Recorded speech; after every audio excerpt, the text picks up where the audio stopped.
back in the day with IBM and these companies now that started fledgling and they're giants now, like the gorilla you mentioned.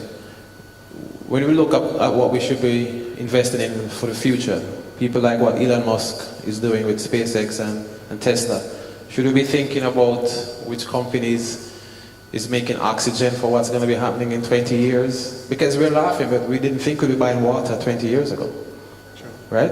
So in terms of your research on emerging markets and future trending, what are your thoughts on that? Is that for me? Oh.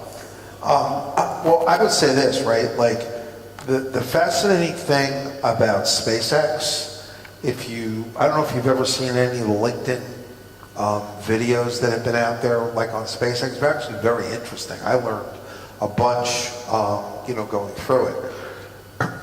New and infant, and the whole idea of Tesla, like battery cars, and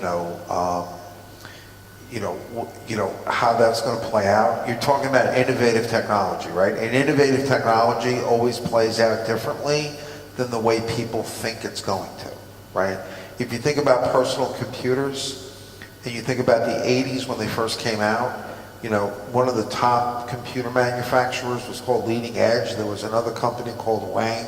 There was another company called Digital Equipment. All these companies went out of business. And Dell wasn't even formed until 4 or 5 years after Microsoft launched its thing. So to your question, how to invest in innovation, right? And again, this is one of the things I was trying to talk about when it comes to, in the old world, a couple of guys got in the garage and they built a product and they got the revenue up to 100 million and they went public.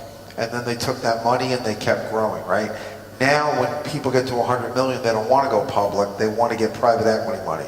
So in terms of, why we talk about private equity and alternative investments, because, the way to invest in innovation is to invest with people who specialize in innovation and take tiny positions in a lot of different things.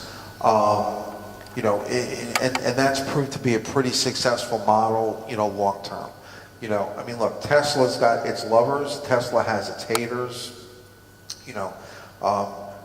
The major problem with that name is that he's overpromised and underdelivered. He said we're going to have manufacturing of this level and that level, and it's always fallen a little short. But I think long term, I think the guy's a visionary. I think he's going to be successful, and I think investing in him with him will probably pay off dividends down the road. I hope that answers your question. I have another